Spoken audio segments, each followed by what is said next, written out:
বাপেরা, নওজোয়ান তরুণেরা, তাহলে আসেন একটু কোরআন দিয়ে আলোচনা করি, কোরআন হাদিসের বাইরে নয়।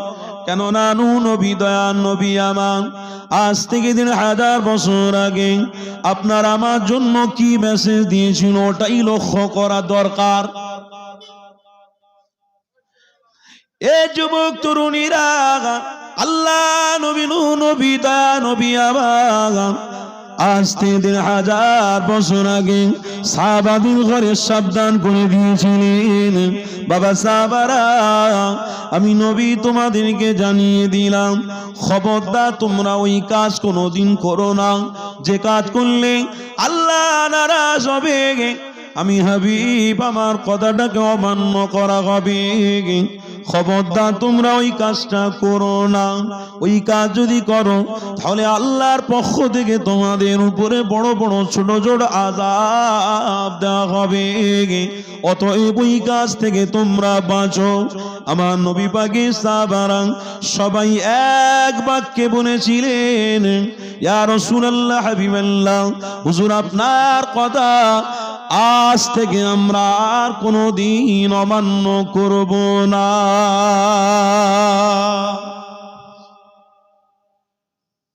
আমার রাসূল বলেছে, সাহাবারা লাব্বাইক ইয়া রাসূলুল্লাহ হাবিবাল্লাহ, হুজুর আর নয়,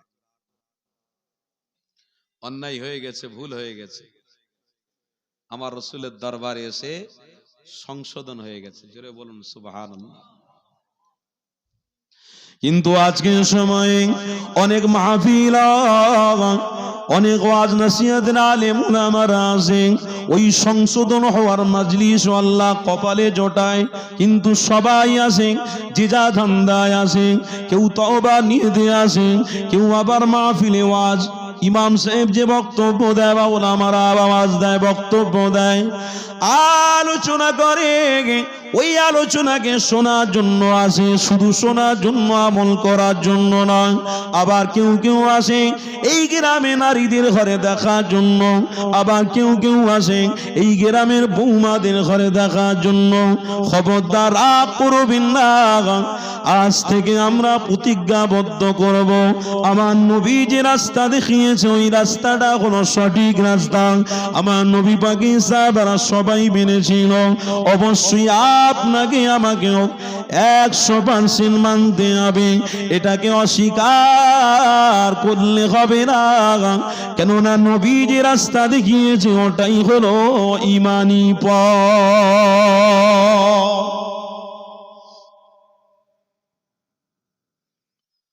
অথচ ঈমানি পথ আমরা পাওয়ার পরেও আমরা দুঃখিত।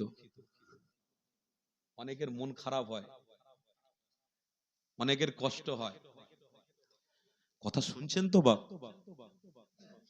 ঠান্ডার সময় একটু ধীর স্থির হবে, বসে একটু সবর করেন, ধৈর্য ধরেন। আল্লাহ চাইলে এই ঠান্ডার সময়ে আমাদের উপস্থিতিটাকে কবুল করে নিয়ে আল্লাহ জান্নাতের ফায়সলাও করে দিতে পারে।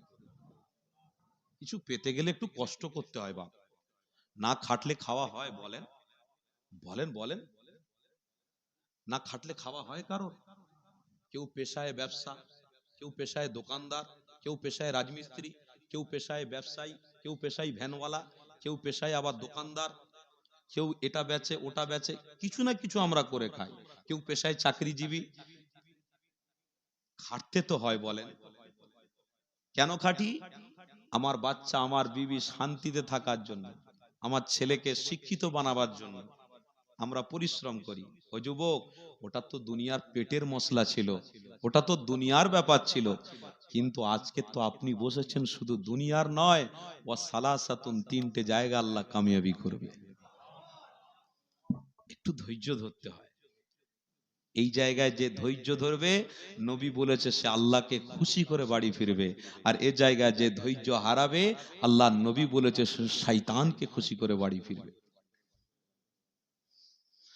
বাপেরা, নওজোয়ান তরুণেরা, আসেন আস্তে ১,৫০০ বছর আগে আল্লাহ নবী, নূর নবী, দয়ার নবীর আলোচনার দিকে ফিরে যায়। কেননা আপনার আমার জন্য মডেল হলো মুহাম্মাদুর রাসূলুল্লাহ।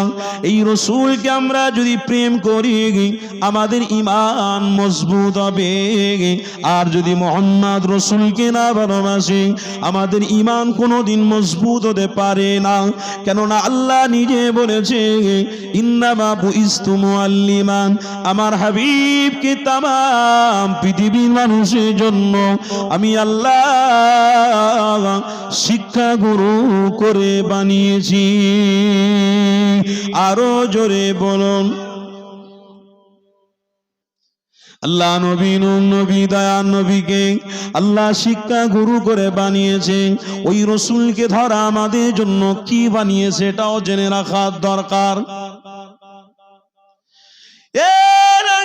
তরুণীরা, ও নবীর আশিকেরা, আল্লাহ নবীকে প্রেম করা, আল্লাহ নবীকে ভালোবাসা আপনার আমার জন্য আল্লাহ কি বানিয়েছেন ওটাও জেনে রাখা দরকার। যেমন আমার রসুলের ওসিলা দিয়ে নামাজ পেয়েছি, যেমন আমার রসুলের ওসিলা দিয়ে রোজা পেয়েছি, যেমন আল্লাহ নবীর ওসিলা দিয়ে হজ পেয়েছি, যেমন আমরা রাসূলুল্লাহর ওসিলা দিয়ে যাকাত পেয়ে গেছি। এই যুবক তরুণীরা, এগুলো আল্লাহর ফরজ হুকুম, এগুলো পালন করতে হবে। যেমন নামাজ প্রত্যেকের জন্য, হজ প্রত্যেকের জন্য নয়, সাহেবের হিসাবদের জন্য, কুরবানি প্রত্যেকের জন্য নয়, সাহেবের হিসাবদের জন্য। তদরূপ আমার রাসূলুল্লাহকে প্রেম করা আপনার আমার জন্য আল্লাহ কি বানিয়েছে এটাও জেনে রাখো। এই যুবক তরুণীরা, আমার রাসূলুল্লাহকে প্রেম করা এটা আপনার আমার জন্য আল্লাহ তেমনি ফরজ বানিয়েছে। আরো জোরে বলো, এই যুবক তরুণীরা, তাহলে এখানে বোঝা গেল আল্লাহ নবী, নূর নবীকে ভালোবাসা এটা আমার আপনার জন্য আল্লাহ ফরজ বানিয়ে দিয়েছে। আল্লাহ নবীকে প্রেম করতে হবে, আমার রাসূল ছাড়া আমল করলে হবে না। নবী আমার যে রাস্তা দেখিয়েছে ওই রাস্তার উপরে আমাকে আপনাকে চলতে হবে, না হয় আমাদের জীবন কোনোদিন সফলতা বা কামিয়াবি হতে পারে না। তাহলে আমাদেরকে মানতে হবে আল্লাহ নবী বার হক সত্য, আল্লাহ নবী ছাড়া আমাদের কোনো গতি না। এটা আমায় আপনার বিশ্বাস করতে হবে, আমায় আপনার মানতে হবে। সেই জন্য আল্লাহ নবীকে আল্লাহ তামাম পৃথিবীর মানুষের জন্য শিক্ষা গুরু বানিয়েছে। এ যুবকেরা, তরুণীরা, আমার রাসূলুল্লাহকে ধরো, কামিয়াবি হবে। কিন্তু আজকে সমাজে এই সমস্ত ছেলেরা আমার রাসূলুল্লাহকে ছেড়ে দিয়ে আরো কাউকে মডেল হিসেবে মেনেছে। এ যুবকেরা, তরুণীরা, বললে হয়তো বড় কথা হয়ে যাবে, কিন্তু বলার দরকার আছে, শুনে রেখে দেন। আজ থেকে কিছুদিন আগে একজন উঠে দাঁড়িয়ে বলতে লেগেছে, সমাজের মানুষকে বোঝাতে লেগেছে যে বাড়িতে, বিয়ে বাড়িতে গান বাজনা হবে না, ওই বিয়ে বাড়িটা হলো হারাম, হারাম, হারাম। যে বিয়ে বাড়িতে গান বাজনা হবে ওই বিয়ে বাড়িটা হলো জায়েজ। জোরে বলুন নাউযুবিল্লাহ। আরো জোরে বলুন। আজকের ওই কথাটা বলাতে অনেকে তার পক্ষপাতী নিয়ে ফেলেছে। এই যুবকেরা, এই রকম এখনকার সময়তে হাজার হাজার নজির পাওয়া যাচ্ছে। কেউ আবার দাড়ি পরা, টুপি পরা ব্যক্তি উঠে দাঁড়িয়ে সমাজের মানুষের কাছে বলতে লেগেছে যে বেতার নামাজে দোয়া কোনটা শুধু পড়লে হবে না, 5 ওয়াক্ত নামাজে দোয়া কোনটা পড়া হলো শর্ত। জোরে বলুন নাউযুবিল্লাহ। এক ওয়াক্তে নামাজে, বেতার নামাজ শুধু আমরা বেতার নামাজে দোয়া কোনটা পড়ে থাকি, 5 ওয়াক্তে নামাজে দোয়া কোনদের ব্যাপার আমাদের কাছে এসে গেল। এ কেমন মসলা, এ কেমন সিদ্ধান্ত, এ কেমন পরিবেশ তৈরি হয়ে গেল। এ যুবকেরা, তরুণীরা, এটার বিষয়ে আমরা আজ গভীরভাবে মনোভাব দিতে পারিনি। এ যুবক তরুণীরা, তাই আজকে সমাজেতে আবারও মুহাম্মদ রাসূলকে ভালোবাসা এটা আবার পুনরায় আপনাকে আমাকে আনতে হবে। আরো জোরে বলুন। পুনরায় আবার মোহাম্মদ রসুলের ওই দেখানোর রাস্তাতে ফিরে আসতে হবে। কি গো বাপেরা, বলুন ফিরে আসবেন না আসবেন না? বলুন, দূরে বসে আছেন, ফিরে আসবেন না আসবেন না? বলুন হা না বলো। নাকি বলছেন আপনারা যে হুজুর আসি তো আবার ফিরে আসবো কি? আমি বলছি নেই, সব এদিক ওদিক হয়ে গেছেন আপনি। যদি বলেন কেন, হুজুর নামাজ তো পড়ছি। আপনারা রাগ করবেন না, আজকের মেম্বারে রসুলে বসার সুযোগ আপনারাই করে দিয়েছেন। আল্লাহর মদদ ছিল আর আপনাদের সহযোগিতা ছিল, এসে বসেছি। আর আপনারা যে জায়গায় বসেছেন, আপনারা রাগ করলে হবে না, ও জায়গাও বড় মূল্যবান জায়গা। ও জায়গা কি? সাহাবায়ে রসুল। জোরে বলুন সুবহানাল্লাহ। এতে রাগ করলে হবে না, আজকের কথাটাকে একটু গুরুত্ব দিতে হবে। যদি বলেন হুজুর নামাজ তো পড়ছি, আমরা রসুলের পক্ষে আছি, এই ছেলেরা কোথায় যাচ্ছ? বসো। হ্যাঁ ভিতরে বসো, তোমাদেরকে আজকে ধরবো আমি, বসো। জলে বলো হুজুর নামাজ তো পড়ছি, আছি তো আমরা। হ্যাঁ, এইখানে এত মানুষ বসে আছেন, ভালো করে বলবেন, নামাজ পড়ে বের হয়ে এসে হালালের দিকে কারা কারা থাকেন বলেন? আমরা হালালের দিকে থাকি। নামাজ পড়ে বের হয়ে এসে কে কে গাল দেয় না বলেন? নামাজ পড়ে বের হয়ে এসে কে বিবিকে গাল দেয় না বলেন? নামাজ পড়ে বের হয়ে এসে কে বাড়িতে সমাজের মানুষকে বড় ছোট কথা বলে না বলেন? 100টার মধ্যে মিনিমাম না হলেও 10টা পাওয়া যাবে। কি গো বলেন না গো? 10টা পাওয়া যাবে। নামাজ পড়ে এসেই গাল দিচ্ছে, নামাজ পড়ে এসেই চিন্তা ভাবনা করছে ও কি করে বড় লোক হচ্ছে, ও জমিটা কি করে দখল করে নেওয়া যাবে। রাগ করবেন না বলুন। তাহলে আপনি বলুন কি করে আপনার রসুল পক্ষে আছেন? আপনার হাবিবের পক্ষে আপনি কি করে আছেন? কোনোদিন না। আজকের আমরা নামাজি বলে দাবি করি, মসজিদ ভর্তি নামাজি মুসাল্লি, মাশাআল্লাহ, খুব ভালো কথা। কি গো নামাজ পড়া ভালো না খারাপ? ভালো কাজ না? মুসাল্লি ভর্তি মসজিদ, আলহামদুলিল্লাহ। কিন্তু আবার ওই ছেলেরা বাইরে বের হয়ে এসে, এই 1 জানুয়ারি গেল, 1 জানুয়ারিতে বড় বড় বক্স, কাউকে চাঁদা তুলতে কথা বলতে হয়নি, ওসব নিজেরা গ্রুপ করে নিজেরা চাঁদা তুলে বড় বড় বক্স লাগিয়ে হারাম জিনিসটাকে গাড়ির এক জায়গায় কোণে লুকিয়ে রেখে সব চাপা দিয়ে ভালো করে গুছিয়ে গেছে, সব পিকনিক করে আসে। তাহলে আরে করছি বেরোচ্ছি সকাল সকাল, জোরে নামাজটা পড়, থাক না, কাজার ব্যবস্থা আছে তো পড়ে নেবো, চিন্তা কিসে? তাহলে আপনি বলুন কি করে আপনার রসুলের পক্ষে থাকলেন? এই যেন দুমুখো সাপের মতন হয়ে যাচ্ছে না? একবার এদিকে চুমো মারবো, একবার মাহফিলে এসে বসবো, আবার বাইরে গিয়ে ওই কাজটা করব যে কাজটার বিরোধী আমার রসুল ছিল। কি করে সমাজের মানুষ ভালো হবে? কেউ ভালো করতে পারবে না। কেন? আপ ভালো তো জগৎ ভালো। নিজে পরিবর্তন হওয়ার জন্য আল্লাহর কাছে সাহায্য চাইতে হবে। আর আপনি যদি নিজে পরিবর্তন না হন, আপনাকে কে পরিবর্তন করবে? আপনি যদি মাহফিলে না আসেন, আপনি মনে করেন যে আমার গুনাহ হয়েছে, মাহফিলে যেতে হবে, একটু তওবার সুযোগ পেয়েছি, তওবা করতে হবে, মাহফিলে যাওয়ার আমার ইমানি দায়িত্ব, যেতে হবে। মাইকের আওয়াজও শুনছেন, সব শুনছেন, কিন্তু জোর করে আপনি আসলেন না, আপনাকে কেউ আনতে পারবে? কথা বলেন না, কেউ আনতে পারবে? আরে আমি যাবনি ভাই, আমি বলে দিয়েছি যাবনি, তোমরা যাও না, তোমাদের গুনাহ হয়েছে তোমরা যাও না। আমার গুনাহ হয়নি, আমি আলহামদুলিল্লাহ ভালো নেককার বান্দা, আমার কোনো গুনাহ নেই জীবনে, আমার কিচ্ছু নেই। বাহ, খুব ভালো। কেউ আনতে পারবে? পারবেন। তাহলে আজ আপনারা চিন্তা করে বলুন, নামাজ পড়ে বেরিয়ে এসে সেই সব ছেলেরা আবার কি করে ওই হারাম কাজটা করতে পারে? আর আপনারা বলছেন আমরা রসুলের পক্ষে রয়েছি, কি করে হতে পারে? কোনদিনের জন্য নয়। আল্লাহ নবী দয়া নবীর পক্ষপাতী হতে গেলে আপনাকে ইখলাস নিয়াত করতে হবে।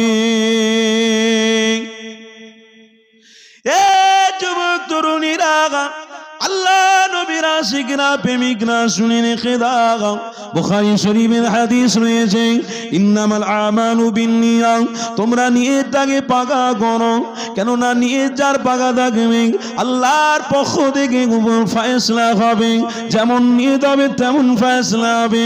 নিয়তে যদি গড়বড় হয় কোনো দিনের জন্য ফয়সালা ভালো হবে না, কেননা নবী আমার বলে দিয়েছিল, বাবা সাহাবারা আজ থেকে প্রতিজ্ঞাবদ্ধ করে এগিয়ে যাও, দেখবে তোমার পদে পদে আল্লাহর মদত আসবে। আরো জোরে বলো, এই যুবকেরা তরুণীরা, আজ আমরা সমাজে দেখতে পাচ্ছি অনেকে দোয়া করে দোয়া কবুল হয় না, সমাজের মানুষরা খারাপ কাজে লিপ্ত হওয়ার জন্য অনেকে দোয়া করে দোয়া কবুল হয় না, অনেকে হারামে যুক্ত থাকার জন্য অনেকে নামাজ পড়ে কপাল কালো করে ফেলেছে, কিন্তু কথাটা কাজে লাগে না, আল্লাহর কাছে হাত তুলছে কবুল হচ্ছে না, নিশ্চয়ই কোনো কমতি রয়েছে, দুর্বল রয়েছে। এই যুবকেরা তরুণীরা, তাই নবী আমাদের হাজার বছর আগে সাহাবাদের করে শিক্ষা দিয়েছিল, বাবারা খবরদার নয়, পৃথিবীর জমিনে তোমরা যখন এসেছ অবশ্যই আল্লাহ তার রাসূলকে মজবুত করে ধরো, এটাই তোমাদের জন্য নৈতিক দায়িত্ব, এটা তোমাদের করণীয় করতে হবে, নিয়তটাকে ঠিক করতে হবে। এই যুবক তরুণীরা আসো, আমার একটা কিতাবের কথা মনে পড়ে গেল, ওই কিতাবের কথা আপনাদেরকে বলে দিই। ইমাম রাজি হুজুর কিতাবের মধ্যে লিখতে লেগেছেন, বাবারা বাবারা, এই দুনিয়া জমিনে চিরজীবন কেউ বাঁচবে না, এই পৃথিবীর জমিনে এসেছে সবাইকে চলে যেতে হবে, এই দুনিয়া জমিনে এসেছে সবাই চলে গেছে, তোমার রক্তের গরমে তুমি যা ইচ্ছা তাই বলে বেড়াবে, এটা তোমার জন্য কোনো দিনের সভা না।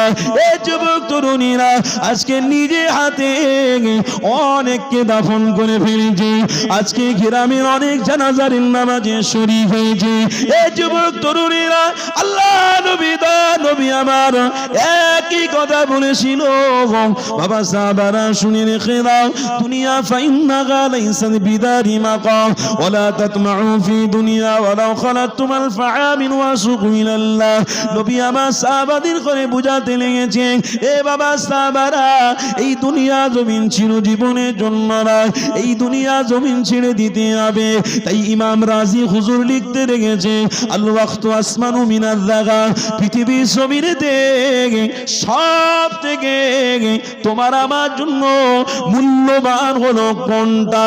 ইমাম রাজি হুজুরের কিতাবে রয়েছে, আল ওয়াক্তু আসমানু মিনাজ যাগা, ওয়াক্ত মানে হলো সময়, এই সময়টা মানুষের কাছে সব থেকে মূল্যবান, মানুষের কাছে আগে সোনা মূল্যবান নয়, মানুষের কাছে আগে গাড়ি মূল্যবান নয়, মানুষের কাছে ধন সম্পত্তি মূল্যবান নয়, মানুষের কাছে জমি জায়গা মূল্যবান নয়, মানুষের কাছে সম্পত্তি মূল্যবান নয়, মানুষের কাছে চাকরি ব্যবসা বাণিজ্য মূল্যবান নয়। এ যুবক কেন মূল্যবান নয়? আপনার আমার মৃত্যু হয়ে গেলে আর চাকরি করতে পারবো না, আপনার আমার মৃত্যু হয়ে গেলে আর ব্যবসা করতে পারবো না, আপনার আমার মৃত্যু হয়ে গেলে আর আমরা দুনিয়ায় বন্ধু বান্ধব আত্মীয় স্বজন নিয়ে থাকতে পারবো না। ওই জন্য ইমাম রাজি হুজুর লিখেছে, বাবা সাহাবারা, আমি নবী জানিয়ে দিলাম, খবরদার পৃথিবীর জমিনে যতদিন তোমরা বেঁচে থাকবে অবশ্যই তোমরা সময়ের দিকে লক্ষ্য রাখো। এই যুবক তরুণীরা, আল্লাহ নবী তার নবীর অনুসারী ইমাম রাজি হুজুর একটা বড় বালা থেকে মিসাল নিয়েছে। একজন আইসক্রিম বালা আইসক্রিম বিক্রি করতে লেগেছে, সে আওয়াজ দিয়ে বলতে লেগেছে, আমার আইসক্রিমটা তোমরা খরিদ করে নাও, কিনে নাও। কেন কিনবো, এত তাড়াতাড়ি করছো কেন? ওই সময় বরফ বালা একটাই কথা বলেছিল, এই জন্য আমার বরফটা হলো পানির জিনিস, এই পানির জিনিস যতক্ষণ থাকবে গলে গলে চলে যাবে, আমার পুঁজিগুলো সব শেষ হয়ে যাবে। বাবা তোমরা তাড়াতাড়ি করে আমার বরফগুলো কিনে নাও, আমার পয়সাটা যেন পানিতে না চলে যায়। এই যুবক তরুণীরা, ওই মিসালটা ইমাম রাজি হুজুর কিতাবের মধ্যে লিখেছে, মানুষের সময় বরফের মতন চলে যাবে, এক সেকেন্ডের মূল্য মানুষের কাছে অনেক, এক মিনিটের মূল্য মানুষের কাছে অনেক। ওই জন্য ইমাম রাজি হুজুর বলেছে, পৃথিবীর জমিনে তোমরা কতদিন থাকবে কেউ জানো না। পবিত্র কোরআনের মধ্যেও রয়েছে, এ যুবক তাবারাকাল্লাযী বিয়াদিহিল মুলক ওয়া হুয়া আলা কুল্লি শাইইন কাদির আল্লাযী খালাকাল মাউতা ওয়াল হায়াতা লিয়াবলুয়াকুম আইয়ুকুম আহসানু আমালা আল্লাযী খালাকাল মাউতা অবশ্যই মৃত্যু আসবে তোমাদের এতে কোনো সন্দেহ নাই ওয়াল হায়াতা যতদিন বেঁচে থাকবে তোমরা নিয়তটাকে পাকা করো আল্লাহ তার রাসূলকে মজবুত করে ধরো যদি তোমরা ধরতে পারো আমি নবী তোমাদের জন্য শাফাআতকারী হয়ে যাব। আরো জোরে কথা বুঝতে পারছেন তো নাকি? বলুন ওয়াজাবাত লাহু শাফাআতি সহিহ বুখারী শরীফের হাদিসের কথা বলছি, শুনছেন তো? শাফাআত কে করবে? বলুন বলুন কে করবে? মুহাম্মাদুর নাম বলুন না, মুহাম্মাদুর রাসূলুল্লাহ সাল্লাল্লাহু তাআলা আলাইহি ওয়াসাল্লাম। ও যুবক, আল্লাহর নবী নাম নিতে কি ভয় পাচ্ছে, কষ্ট হচ্ছে? কিছু গন্ডগোল হচ্ছে বা কিছু না কিছু তো সমস্যার মধ্যে আছে, না হয় এত দুর্বল হবে কেন? গন্ডগোল না থাকলে মেশিন তো চলার কথা, মেশিন চলছে না, নিশ্চয়ই কোনো তারের প্রবলেম আছে, নিশ্চয়ই কোনো ইঞ্জিনের প্রবলেম হয়ে গেছে, নিশ্চয়ই ভিতরে কোনো মোটরের প্রবলেম হয়ে গেছে, না হয়তো হতো না। তাই আজও কিছু প্রবলেম এসে গেছে। আরে এই প্রবলেমের বিষয়েও আল্লাহর নবী নূর নবী আমার সলভ করেছে, বলেছে বাবা সাহাবা প্রবলেম তোমাদেরকে আল্লাহ করবে না, প্রবলেম করবে একটা বেদিন, একটা বেঈমান যারা আল্লাহর কাছ থেকে পারমিশন এনেছে। আপনার বান্দাদেরকে আমি হেদায়েতের রাস্তা থেকে, আপনার বান্দাদেরকে আমি নামাজ রোজা হজ থেকে গাফিল করে দেখাবো। আল্লাহ ও শক্তি দাও। আল্লাহ বলল আমি তোমাকে শক্তি দিলাম, যাও। তবে এই আমার নাফরমান করনেওয়ালা, এই আমার বিরোধীকারী, এই শয়তান আমার সৃষ্টি, ইন্নাল্লাহা ইউহিব্বুত তাওয়াবিনা ওয়া ইউহিব্বুল মুতাতাহহিরিন, আমার বান্দা দিল খুলে একবার তওবা করবে আমি তাদের maaf করে দেব। আরো জোরে বলুন। কিন্তু তওবা করার সময় পেয়েও অনেকে আবার ওই জায়গাতে টিকে থাকতে পারেনি, তাই সমস্যা বেড়েছে। আজও ইমানি মাহফিলে বসার সুযোগ রয়েছে, আছে, কিন্তু অনেকে আবার তওবা করেন। আজও অনেক মানুষ অহংকারের মধ্যে ডুবে আছে, আজও অনেক মানুষ তাকাব্বুর রিয়ার মধ্যে ডুবে আছে। কেন? গন্ডগোল হয়ে গেছে, ইবলিশের চক্রান্তই পড়ে শেষ হয়ে গেছে। বুঝছেন তো? দরুদ শরীফ আল্লাহুম্মা সাল্লি আলা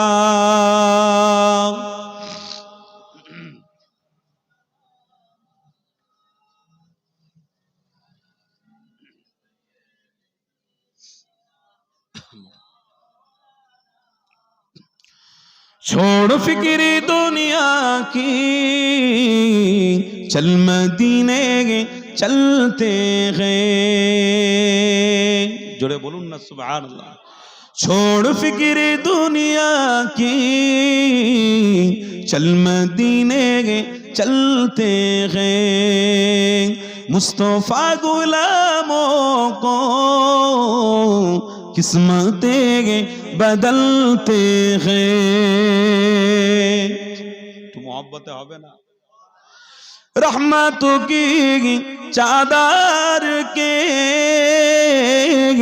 सर पे सागे चलते हैं, रहमतों की चादर के सर पे सागे चलते हैं, मुस्तफा की दीवाने घर से जब वो निकलते हैं, छोड़ फिक्री दुनिया की चल मदीने चलते हैं, मुस्तफा गुलामों को किस्मतें बदलते हैं छोड़ फिक्री दुनिया की अल्लाहुम्मा सल्ले अला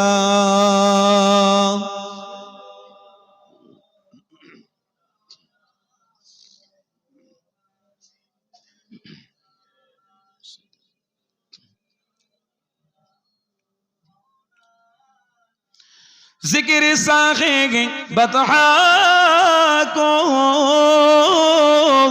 रीत अब बना लीजिए जिक्र साखे बतहा को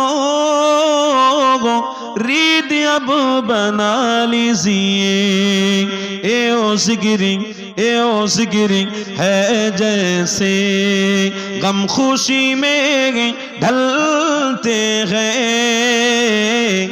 হবে না छोड़ फिक्री दुनिया की चल मदीने चलते हैं मुस्तफा गुलामों को किस्मतें बदलते हैं छोड़ फिक्री दुनिया की नक्शे कर लेंगे सीने पर नाम सरबरेदी का नक्शे कर ले सीने पर नाम सरबरेदी का ए ओ नाम है जैसे सब आजाब टलते हैं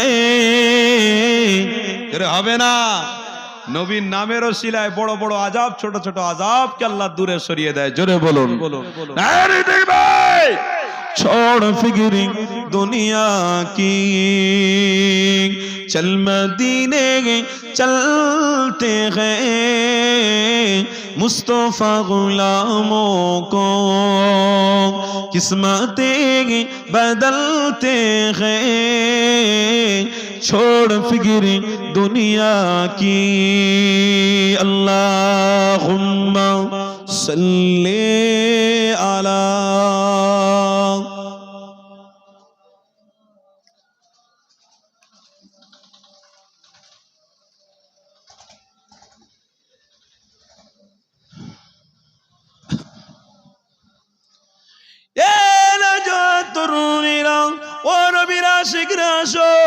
আল্লাহ নবী আমার সাহাবাদের কি জানিয়েছিল শোনো বাবা নবী আমার সাহাবাদের জানিয়েছিল খবরদার তোমরা তওবা করো নিয়তটা পাকা করো তবেই তোমাদের জীবনের গুনাহগুলোকে আল্লাহ ক্ষমা করে দেবে না তোমাদের জীবনের গুনাহকে মাফ হবে না কেন তোমরা অহংকারী হলে আল্লাহ তোমাদের গুনাহকে মাফ করবে না তোমরা তাকাব্বুরি হলে আল্লাহ ক্ষমা করবে না এই যুবক তরুণীরা আজকে সমাজে ছেলেদের ঘরে দেখতে পাওয়া যায় ছেলেরা অহংকারী করে ফেলেছে তাকাব্বুরি করে ফেলেছে যদি আল্লাহর ভয় থাকতো এই মাহফিল তারা ছাড়তো না এই মাহফিলকে তারা প্রাধান্য দিত আজকে ছেলেরা মাহফিলকে প্রাধান্য দিচ্ছে না কেন এখন দলে দলে সবাই ঈমান আনতে লেগেছে কিন্তু ইসলাম এবং দ্বীনের ভক্তিকারী মানুষের সংখ্যা কমতে লেগেছে এই যুবক তরুণীরা আজ আমাদের ভিতরে আল্লাহর ভয় নাই বলে আজ আমরা লাঞ্ছিত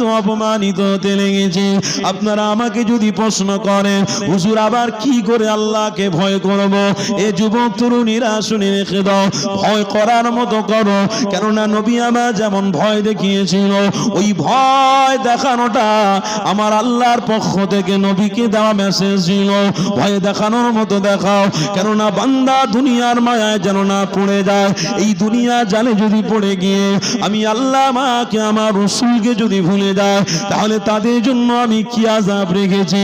ফি নারি জাহান্নাম খালিদিনা ফিহা আবাদা। আমার হাবিব জানিয়ে দিল বাবা সাহাবারা, তোমাদের জন্য ফি নারি জাহান্নামি আযাব রয়েছে, ওই জাহান্নাম থেকে তোমরা মুক্তি কোনোদিন পাবে না। এ যুবক তরুণীরা, তাই তো আল্লাহ নবীর কথাটা আজকে সত্য হতে লেগেছে। নবী আমার সাহাবাদের বলেছিল, বাবা সাহাবারা, তোমাদের মধ্যে অহংকার রয়েছে নাকি? আল্লাহ নবী সাহাবারা বলেছিল, না আমি ইয়া রাসূলুল্লাহ হাবিবাল্লাহ, আমাদের মধ্যে কারণ অহংকার নেই।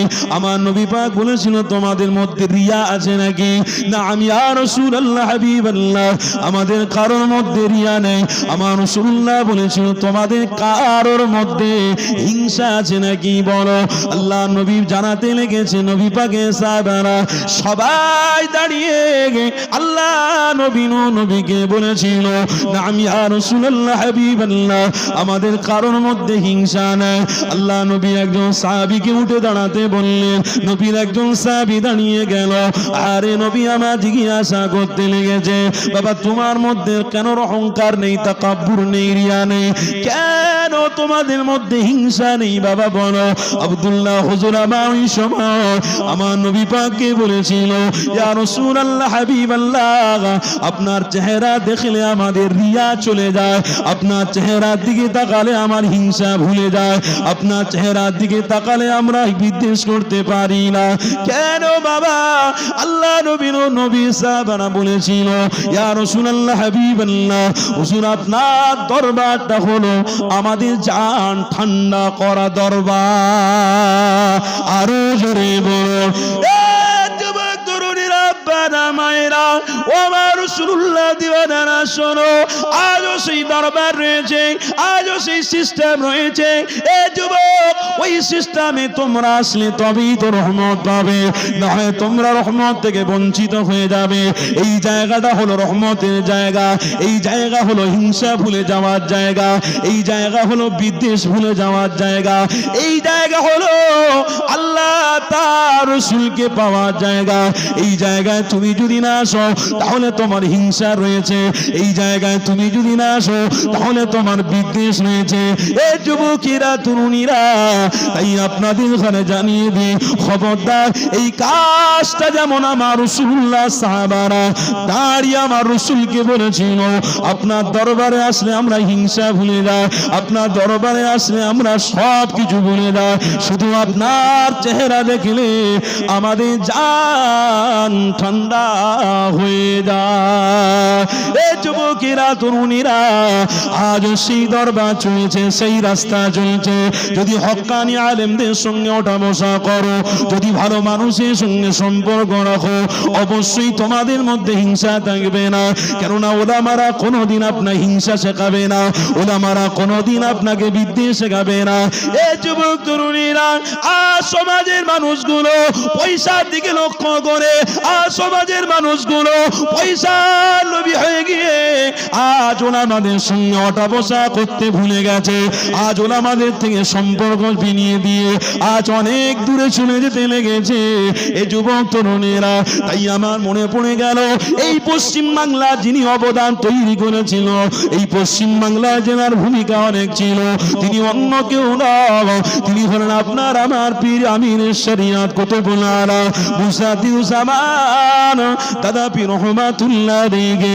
আর তেনার অবদান ভোলা যাবে না, কেননা পশ্চিম বাংলা জমিনে, এশিয়া মহাদেশের বাইরেও এই যুবকেরা তরুণেরা পূর্ব ভারতেও আমার মুজাদ্দিদুজ্জামান আপনার আমার জন্য চিন্তা করেছিল, যেমন আমার রাসূল তার উম্মতের জন্য চিন্তা করেছিল। আমার নবীর একজন আশিক পশ্চিম বাংলায় ছিল, আবু বকর সিদ্দিক আমার, তেমনি আপনার আমার জন্য চিন্তা করেছিল। কি চিন্তা? আবু বকর সিদ্দিক চেয়েছিল আমার প্রত্যেকটা ভক্ত মুনিরা আমার রাসূলুল্লাহর আশিক যেন হয়ে যায়, প্রত্যেকটা মানুষ যেন আল্লাহ তার রাসূলকে চিনে নেয়, তাহলে আমি আবু বকর ধন্য হয়ে যাব। কেননা আমার রাসূল আমাকে বলে দিয়েছে, আবু বকর ওই রাস্তা ধরে রাখো যে রাস্তা আমি ধরিয়ে দিয়েছি। বাবা আবু বকর, এই রাস্তায় তুমি চললে, তোমার ভক্ত মুরিদরাও চললে, অবশ্যই আমি নবী পাক আমার সাথী হয়ে জান্নাতে যাবে।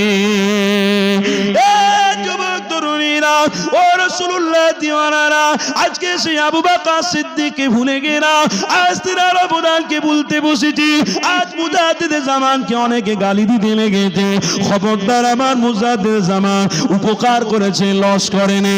আমার মুজাদ্দিদ জামান ঈমানটাকে শিখিয়ে গিয়েছে, আমরা বেঁচে গেছি। এ যুবকেরা, তরুণীরা দলে দলে আমার মুজাদ্দিদ জামানের দিকে এসেছিল। আরে কি আল্লামা রুহুল আমিন রহমাতুল্লাহ আলাইহি বসিরানের দরবারে শুয়ে রয়েছে। আল্লামা হুজুর আমার মুজাদ্দিদ জামানের দরবারে এসেছে, নত হয়ে আমার মুজাদ্দিদ জামানের সে সম্পর্ক করেছে। শুধু নয়, আমার মুজাদ্দিদ জামান আমার রাসূলুল্লাহর সাথে সম্পর্ক করে ছেড়ে দিয়েছে।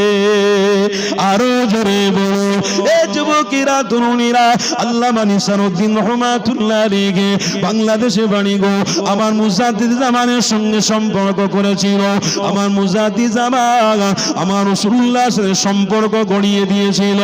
এ যুবক তরুণীরা, আমার বলার উদ্দেশ্য হলো, আমার নবী পাক সাহাবাদের ঘরে শিখিয়েছিল, বাবারা অহংকারী করো না গো, কারণ আল্লাহর উপরে তাকওয়া হয়ে যাবে। অহংকারী কামান করলে, তাকাব্বুর করলে আল্লাহর সঙ্গে পাঙ্গা নেওয়া হয়ে যাবে। খবরদার, আবু জেহেলের মতো হয়েও না। খবরদার, নমরুদ ফেরাউনের মতো হতে যেও না। সাদ্দাদের মতো হতে যেও না। আল্লাহ নবী বারে বারে সাহাবাদের ঘরে শিখিয়েছিল। আরে সেই নবী আমার আজ পর্দা নিয়েছে, কিন্তু হাদিস রয়েছে, কোরআন রয়েছে, এটাকে ধরে রাখো, নাজাতের রাস্তা ফিরে পেয়ে যাবে। কিন্তু আজকে ছেলেরা এটা থেকে মুখ ফিরিয়ে নিতে লেগেছে, যে ভালো মন্দ কথা ছেড়ে দিয়ে সমাজে মানুষদের ঘরে খারাপ রাস্তা দেখাচ্ছে। আজকে সমাজে ছেলেরা তার পিছনে পিছনে লাইন দিতে লেগেছে, ছুটতে লেগেছে। খারাপি দিক থেকে দেখলে পাওয়া যাবে। আজ 26শে জানুয়ারি সামনে রয়েছে। এই 26শে জানুয়ারি ছেলেরা অনেক মজা করবে। আবার 14ই ফেব্রুয়ারি আসছে, উলঙ্গ নারী দিবস। এই নারীদের ঘরে নিয়ে খেলা করা হবে, আনন্দ হবে। আল্লাহ নবী যেটা নিষেধ করেছিল, ওটাই যদি আমার আপনার জীবনে থাকে, তাহলে কোনোদিন কামিয়াবি হতে পারবো না। এই যুবকেরা, তরুণীরা, তাই আপনাদের ঘরে বলে দিই, এগুলো সব তৈরি করা, বানানো। এই বানানো তৈরি করার দিকে ফিরে যেও না। তাই ওলামা হাজরাতদের সঙ্গে ওটা বসা করো, ভালো রাস্তায় থাকো, মুক্তি পেয়ে যাবে, নাজাত পেয়ে যাবে। এই যুবক তরুণীরা, একটা কথা হাদিস আমার মনে পড়ে গেল। আল্লাহ নবী, নূর নবী সাহাবাদের ঘরে বলেছে, বাবা তোমরা আজকে মন দিয়ে বলো, আমি রাসূল আমাকে ভালোবাসো না বাসো না? আমার রাসূলুল্লাহ সাহাবারা এক বাক্যে সবাই বলেছিল, ইয়া রাসূলুল্লাহ হাবিবাল্লাহ, সবাই আপনাকে ভালোবাসি।